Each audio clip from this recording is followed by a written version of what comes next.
Shalom, kita bertemu kembali dalam diskusi sekolah Sabat.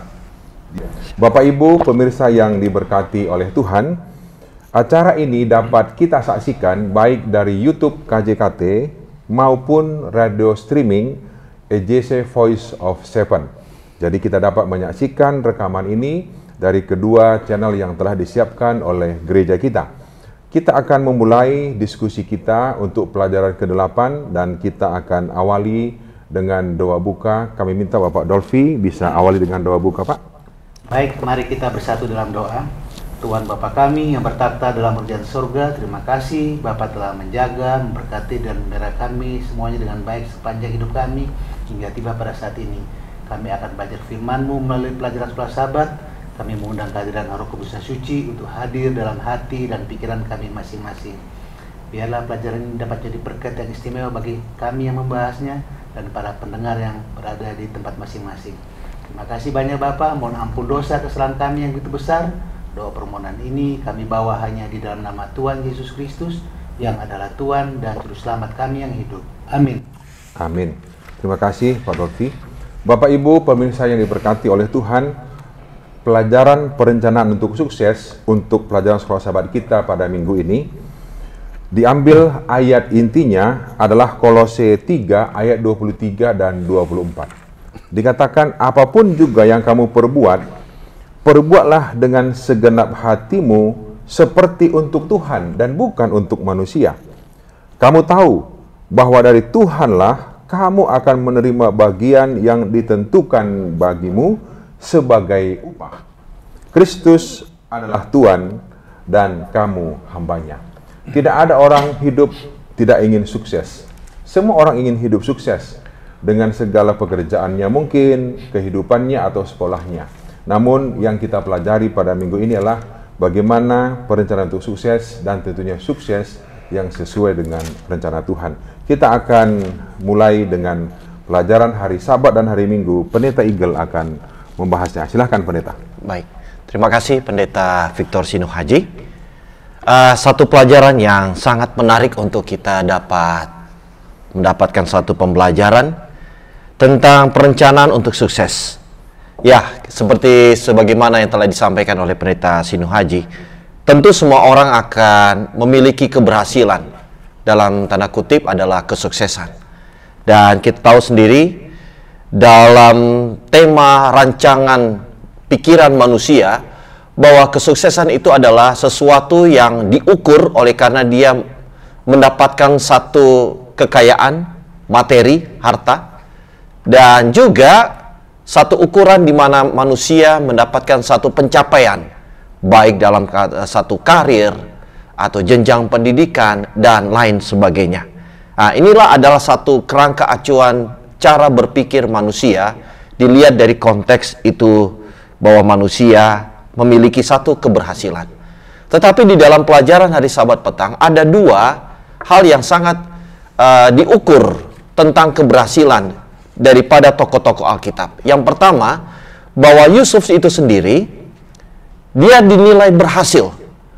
Ya, kita sudah tahu kisahnya dalam buku Kejadian, bagaimana dia dapat menolong untuk kerajaan Mesir dan akhirnya dia diangkat menjadi salah satu pembesar di kerajaan Mesir. Dan dia berhasil dan dia sukses.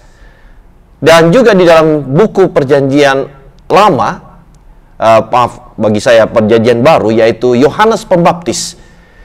Dalam ukuran kesuksesannya adalah dia berhasil membuka jalan. Dia disebutkan orang yang membuka jalan bagi Kristus, menyediakan jalan bagi Kristus. Tapi pada akhirnya dia menghadapi satu kehidupan yang sungguh menyengsarakan. Dia mati dan pada akhirnya dia dieksekusi dengan cara yang tidak terhormat. Nah, untuk satu pekan ini kita akan melihat bagaimana ukuran kesuksesan kehidupan manusia itu seutuhnya. Dan itu tidak akan lari dari konteks dasar penata layanan dan juga prinsip-prinsip keuangan. Kita melihat bahwa tidak peduli siapapun saudara dan saya, tidak peduli dari siapa kita ini, Tidak peduli dalam cara kita mengatur keuangan, memanage keuangan yang merupakan bagian dari kehidupan kita. Suka maupun tidak. Ada satu tatanan secara alkitabiah yang menolong kita untuk dapat membuat hidup kita lebih berhasil ataupun sukses. Nah, kerangka cara kita berpikir secara alkitabiah sudah diawali dari pelajaran hari Minggu. Hal terutama yang pertama. Ya, yang pertama, terutama yang pertama. Nah, diawali dengan catatan dalam buku Pengkhotbah 12 ayat yang pertama. Itu dibuat kepada skema bagaimana cara berpikir orang-orang muda. Saya ingin membawakan pemikiran kita orang muda. Orang muda itu ternyata ingin mencapai satu keberhasilan atau satu kesuksesan. Tetapi Raja Salomo ingin memberikan pemikiran bahwa ingatlah akan masa mudamu kepada pencipta itu sendiri. Nah, kenapa sampai kepada orang muda? Oleh karena orang muda ini ingin menyediakan satu kebutuhan-kebutuhan yang mendasar. Sandang, pangan, dan papan. Ini satu kebutuhan primer untuk masa depan mereka. Sehingga mereka dikatakan boleh berhasil dan sukses. Tetapi Yesus memberikan satu pemikiran kepada kita. Bahwa segala sesuatu harus lebih memprioritaskan kepada Dia. Matius 6 ayat 33, carilah dahulu akan kerajaan Allah dan kebenarannya. Nah, tentu saja ini akan memberikan kita kepada satu pilihan. Dan di dalam pelajaran ini juga kita lihat konsep dasarnya kepada seorang anak muda yang bernama Yakub. Ya, kita sudah tahu apa yang terjadi dalam buku Kejadian pasal yang ke-28. Bagaimana peristiwa daripada Yakub. Akhirnya dia harus bekerja dengan pamannya, Laban. Dan luar biasanya dalam konteks itu, dia dimintakan untuk dapat melakukan pekerjaan. Dan dalam pasal yang ke-29, akhirnya Yakub harus bekerja untuk mendapatkan apa yang menjadi reward bagi pamannya. Yaitu seorang anak perempuan yang dimiliki oleh pamannya.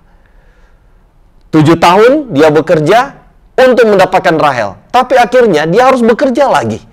Yang luar biasa dalam ayat yang ke-20, Kejadian 29 ayat ke-20, dia harus bekerja 7 tahun lagi.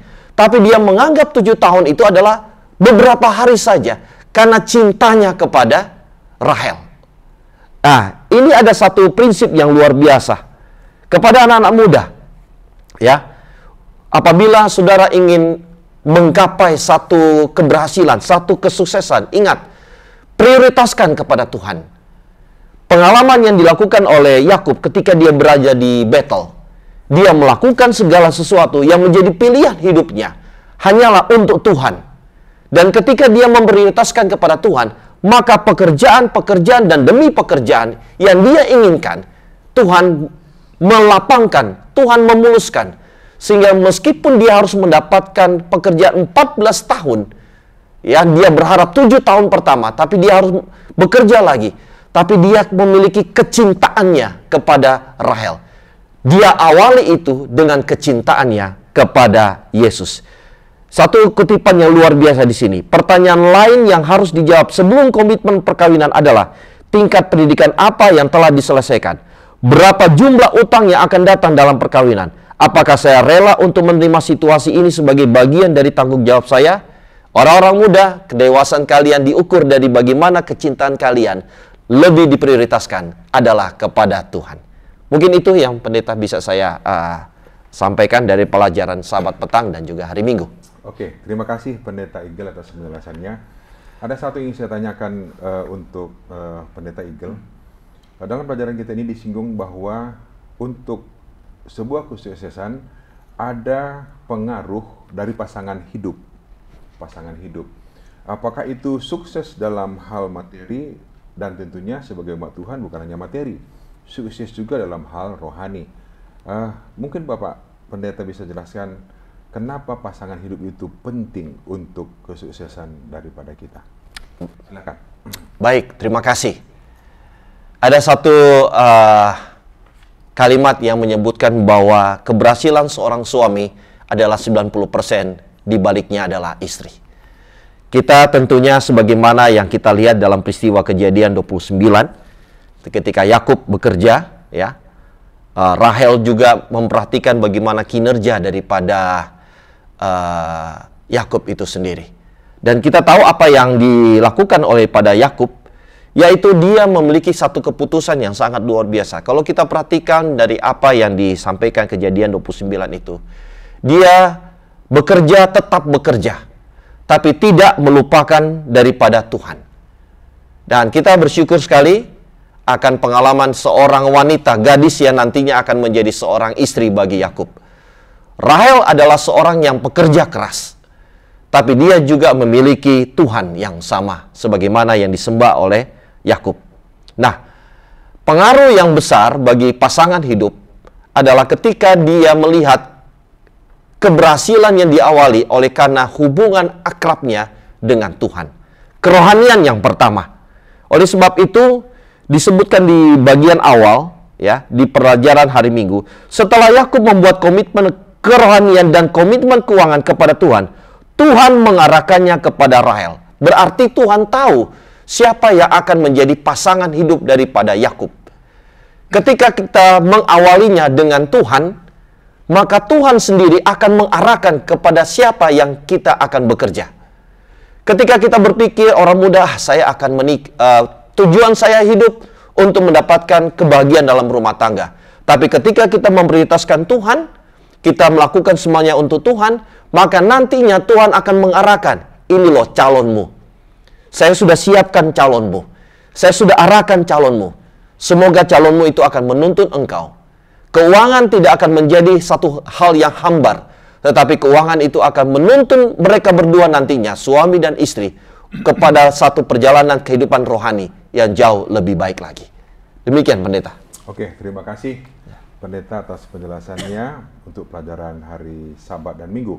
Kita akan meneruskan untuk pembahasan hari Senin dan hari Selasa, di mana Bapak Dolfi akan memberikan penjelasan terhadap pelajaran berkat pekerjaan dan juga tahun-tahun produktif. Silahkan Pak Dolfi. Baik, terima kasih Pak Pendeta Victor Sinohaji. Saya akan membawakan 2 hari, Senin dan hari Selasa. Hari Senin tentang berkat pekerjaan dan hari Selasa tentang tahun-tahun produktif. Kita tahu seharusnya bekerja itu kita akan memperoleh berkat, kita akan memperoleh penghasilan, dimana dengan bekerja kita dapat menghidupi kehidupan kita sehari-hari untuk memenuhi kebutuhan rumah tangga bagi yang sudah menikah, ya, memenuhi kebutuhan istri, anak bersekolah dan yang lain-lainnya.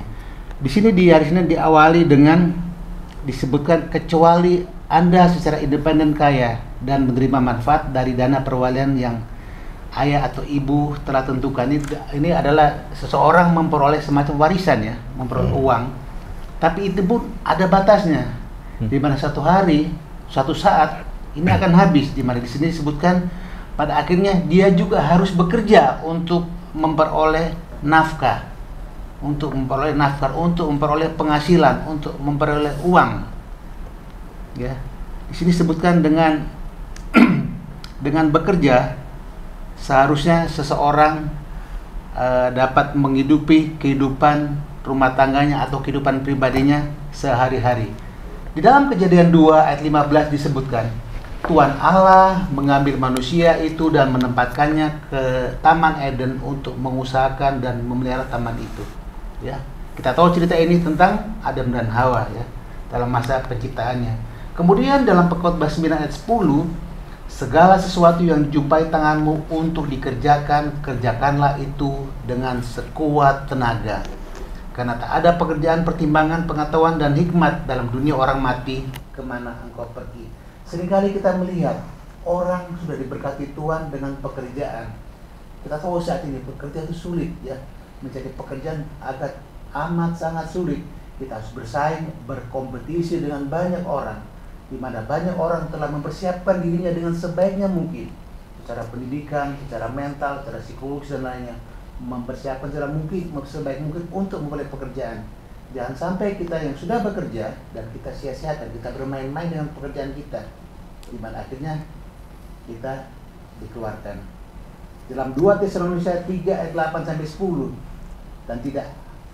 Dan tidak makan roti orang dengan percuma, tetapi kami berusaha dan berjeripaya siang dan malam, bekerja dengan sungguh-sungguh. Di sini disebutkan bekerja siang dan malam supaya apa? Supaya jangan menjadi beban bagi siapapun di antara kamu. Ayat 9, bukan karena kami tidak berhak untuk itu, melainkan karena kami menjadikan diri kami teladan bagi kami supaya kamu ikuti. Teladan dalam hal bekerja dengan sungguh-sungguh, dengan serius, bukan main-main.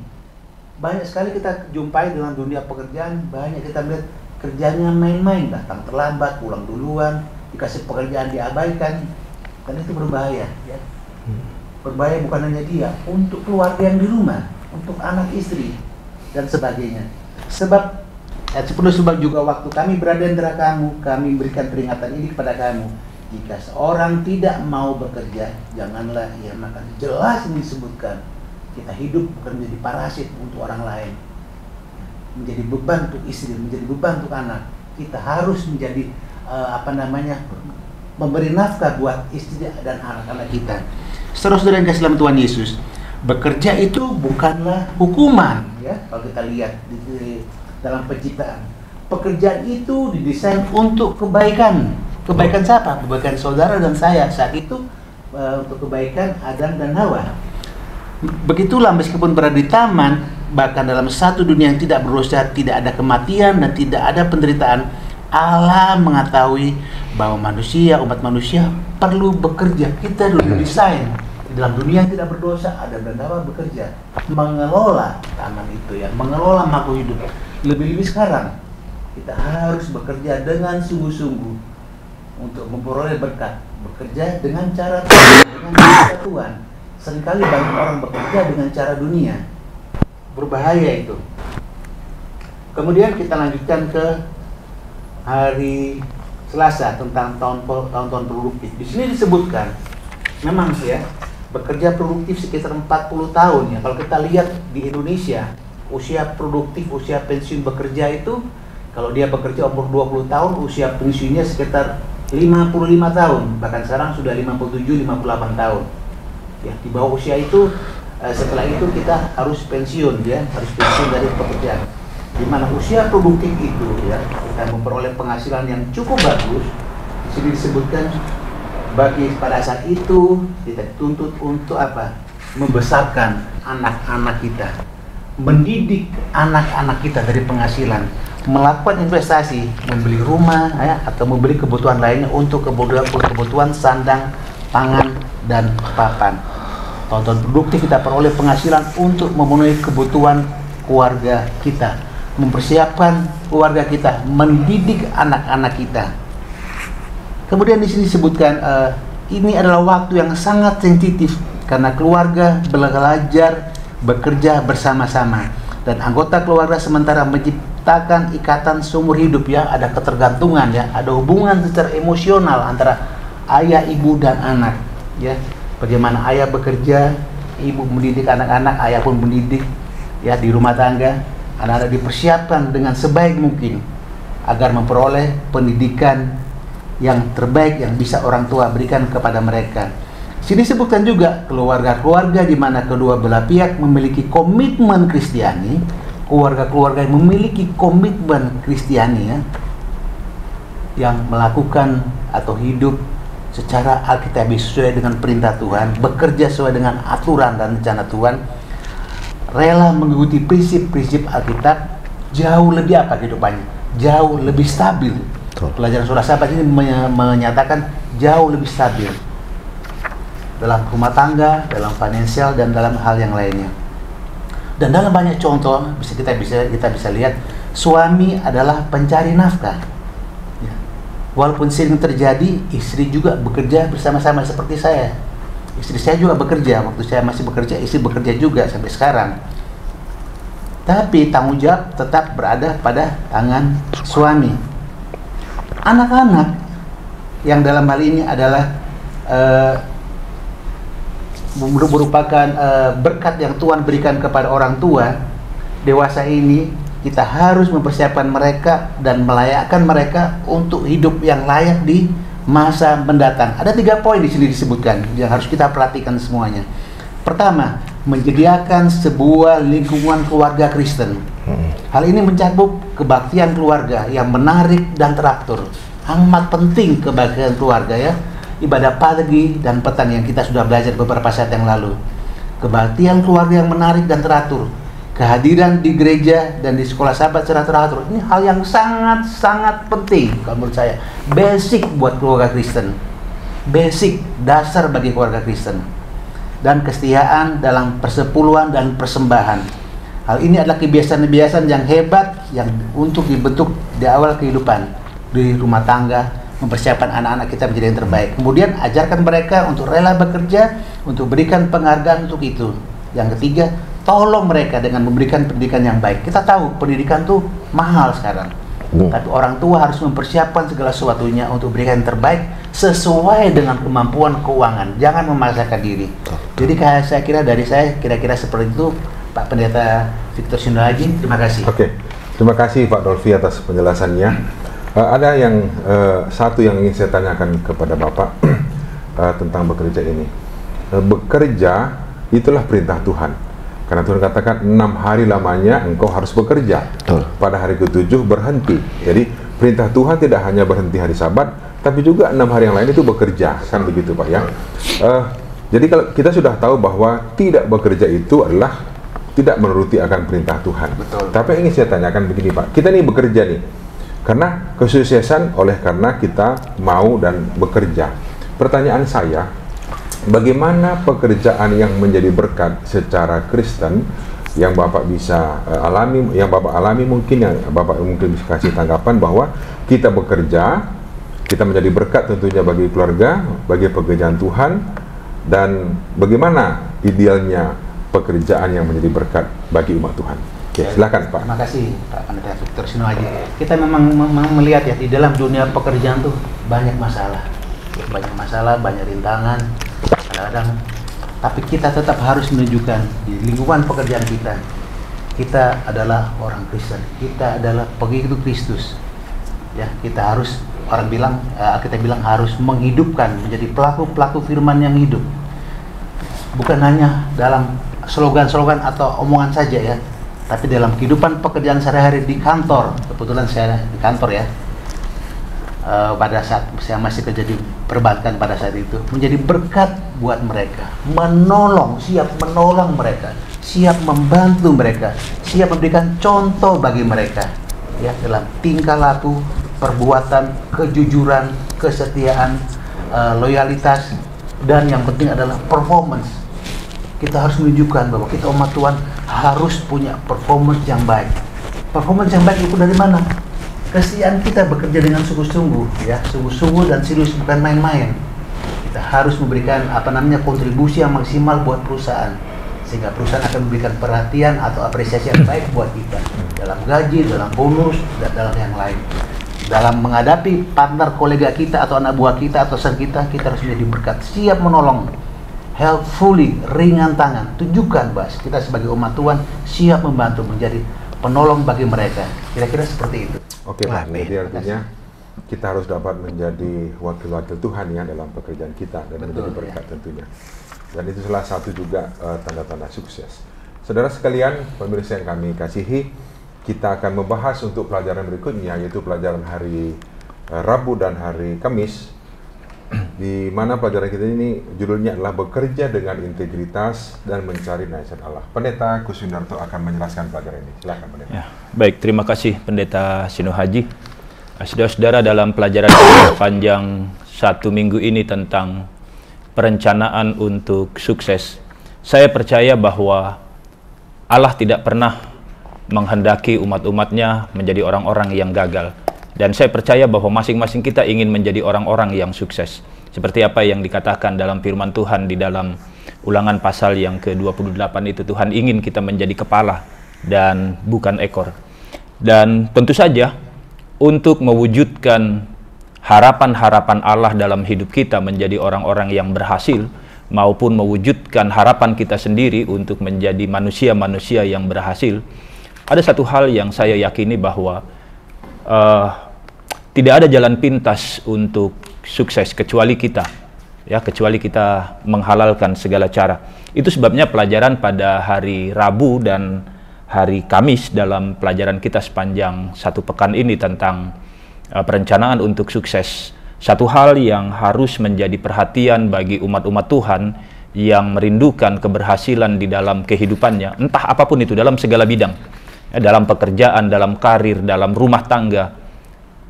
Yang harus diperhatikan adalah bagaimana kita mencari kesuksesan itu tanpa mengorbankan integritas.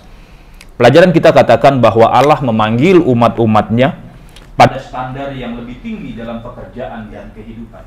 Allah memanggil kita untuk memiliki standar yang lebih tinggi. Dan dunia di luar sana juga memiliki ekspektasi tinggi terhadap orang-orang Kristen. Itu sebabnya ketika kita bekerja, ketika kita berusaha untuk berhasil, ketika kita merencanakan kesuksesan, kita perlu mengingat ini, bahwa kita perlu mencari kesuksesan itu dengan integritas. Apa itu integritas? Bagaimana kita menunjukkan integritas kita di dalam pekerjaan kita? Menyenangkan untuk melihat dua contoh orang di dalam pelajaran kita sepanjang satu pekan ini tentang Yakub maupun tentang Yusuf. Catatan-catatan tentang Yakub di dalam upayanya untuk mencari keberhasilan, mencapai keberhasilan. Saya menemukan sesuatu yang luar biasa di dalam Kejadian pasal yang ke-29, ya, ketika dia bekerja di rumah Laban yang 7 tahun itu dianggap beberapa hari saja. Ini bukan hanya karena cintanya kepada orang yang dicintainya, tetapi ini juga menunjukkan kerajinannya.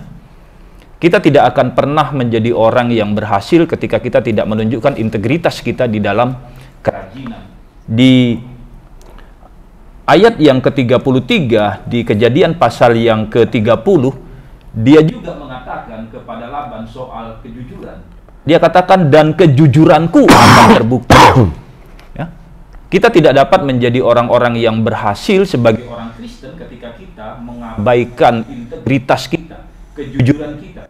Dan memang kejujuran akan menjadi masalah besar hari-hari ini.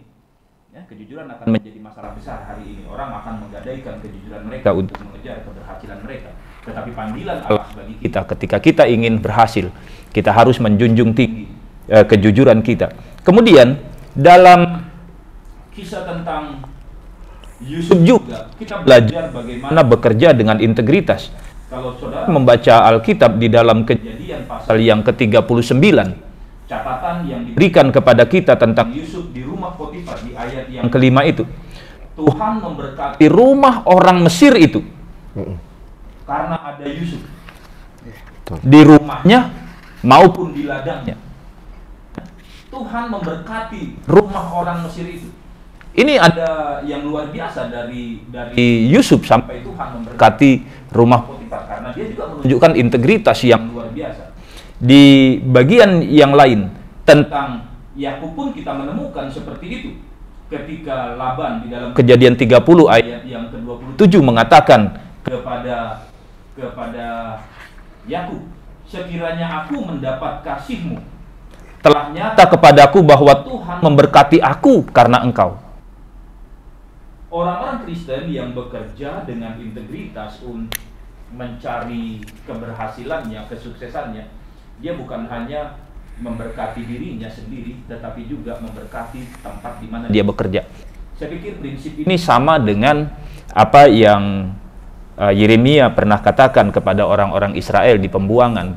Berdoalah untuk kota di mana engkau aku buang, sebab kesejahteraannya adalah kesejahteraanmu juga. Jadi ketika kita bekerja, ketika kita berdoa kepada Allah supaya Tuhan memberkati kita, supaya kita menjadi orang yang berhasil, ingat ini, bekerja dengan integritas, bahwa kita juga perlu mendoakan tempat di mana kita bekerja. Yeah. Ya, karena keberhasilan dimanapun kita bekerja, apapun pekerjaan kita, ya, saudara yang bekerja sebagai karyawan, saudara yang bekerja sebagai PNS, saudara yang bekerja sebagai aparatur dan segala macam, dimanapun kita bekerja, kita perlu mendoakan ini, bahwa kesejahteraan tempat di mana kita bekerja itu akan menjadi kesejahteraan kita juga. Laban diberkati karena ada Yakub, Potifar diberkati karena ada Yusuf. Mereka bekerja dengan integritas. Kemudian ada lagi nasihat yang diberikan kepada mereka-mereka yang merencanakan untuk sukses selain bekerja dengan integritas. Alkitab, firman Tuhan mengajarkan kita juga untuk di dalam pekerjaan kita, di dalam upaya kita untuk mencari kesuksesan itu, jangan pernah melupakan nasihat firman Tuhan. Bagaimana kita perlu mempelajari firman Tuhan, bagaimana kita perlu mencari nasihat dari firman Tuhan itu untuk menolong keberhasilan kita. Beberapa hal yang diajarkan kepada kita pada pelajaran ini tentang mencari nasihat firman Tuhan. Hal yang harus kita perhatikan, ya, bagaimana kita ini selalu berbanding lurus. Ya, orang-orang mencapai keberhasilannya adalah orang-orang yang akan menikmati keberhasilan itu, dan mereka mungkin bertambah-tambah secara materi dan kebahagiaan dan sukacitanya. Tapi gambaran yang diberikan kepada kita, nasihat yang diberikan kepada kita, bagaimana kesuksesan itu akan menjadi sukacita bagi kita ketika kita mencari firman Tuhan. Ada hal yang harus kita perhatikan. Yang pertama adalah ketika kita menginginkan keberhasilan, kita perlu terorganisasi, artinya kita perlu merancang, ya, merancang apa yang akan kita lakukan dalam hal keuangan. Kita merancang pengeluaran kita, ya. Kita yang hidup dari pendapatan kita juga perlu menghitung dengan baik. Yang kedua adalah jangan pernah besar pasak daripada tiang, ya. Jangan pernah membelanjakan lebih besar daripada pendapatan kita, ya.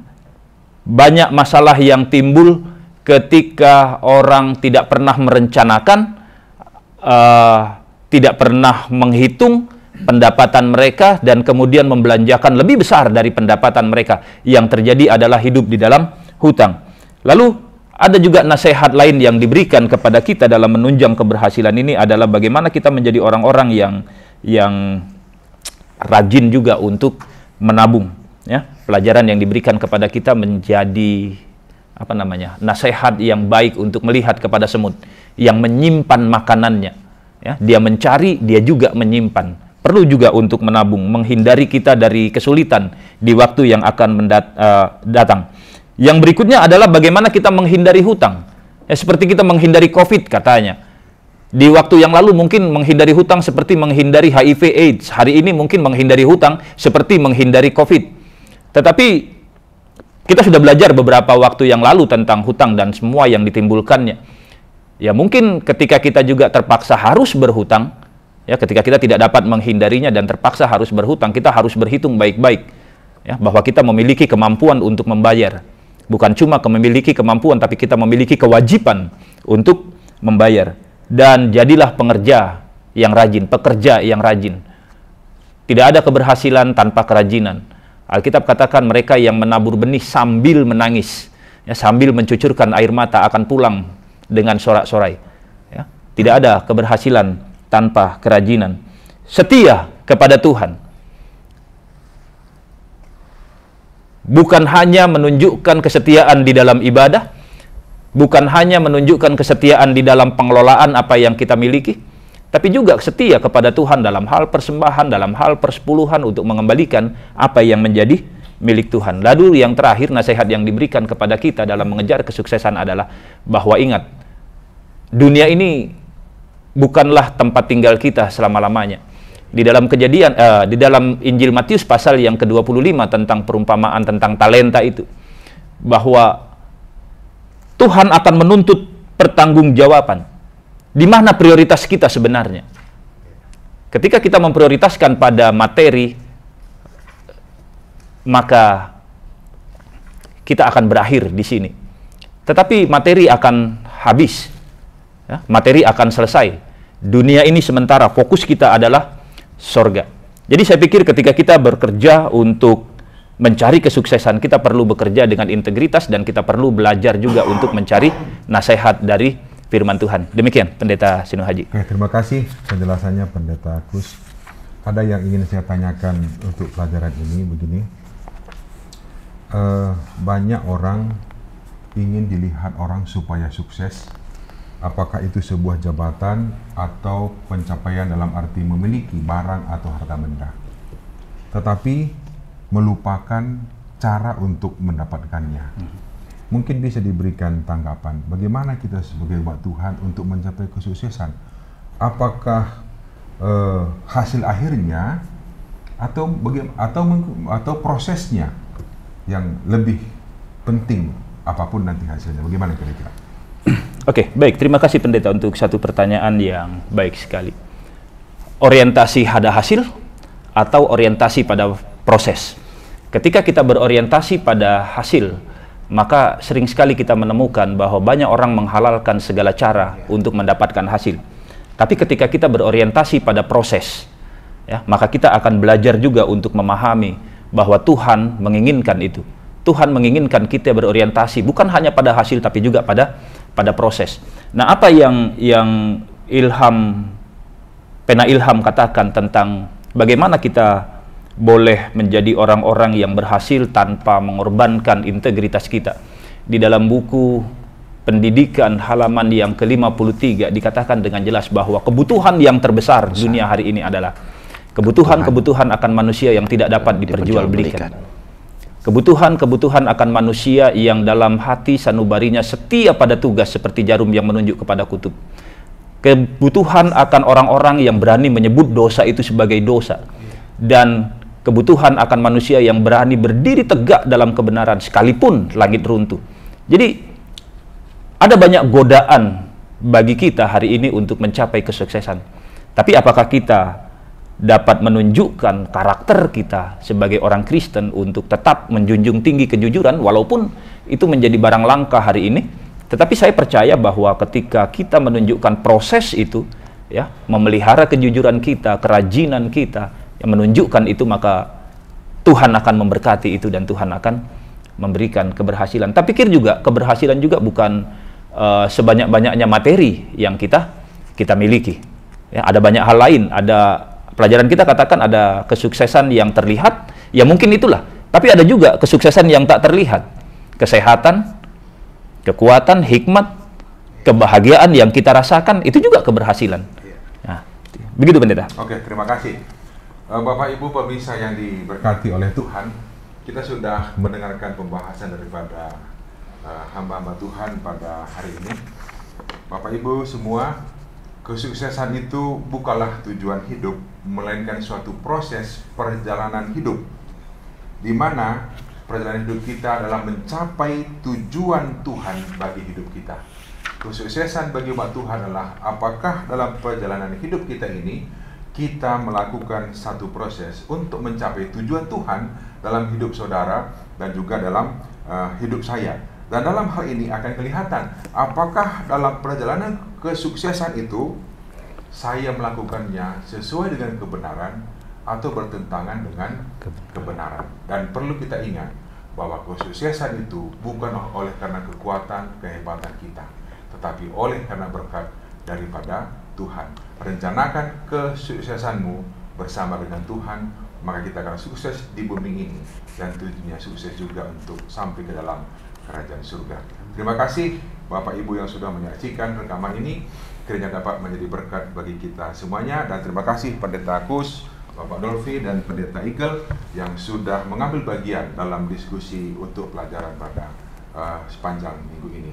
Kiranya Tuhan memberkati kita semuanya dan kita bertemu kembali pada pelajaran yang akan datang. Kita akan menutup diskusi kita, doa tutup akan dibawakan oleh Pendeta Kus. Mari kita sama-sama berdoa. Kami bersyukur dan berterima kasih Tuhan untuk kesempatan bersama-sama belajar dan mendiskusikan pelajaran sekolah sahabat kami tentang perencanaan untuk sukses. Biarlah Tuhan yang menolong kami untuk meraih masa depan kami, keberhasilan kami di dalam kehidupan kami, dalam segala aspek. Dan Tuhan akan menolong kami dalam mencapai keberhasilan kami dengan tetap menunjukkan integritas kami sebagai umat-umat Tuhan, agar kami tidak menghalalkan segala cara untuk berhasil. Terima kasih Tuhan, kami percaya bahwa Engkau akan memberkati kehidupan kami dan akan menjadikan kami kepala dan bukan ekor.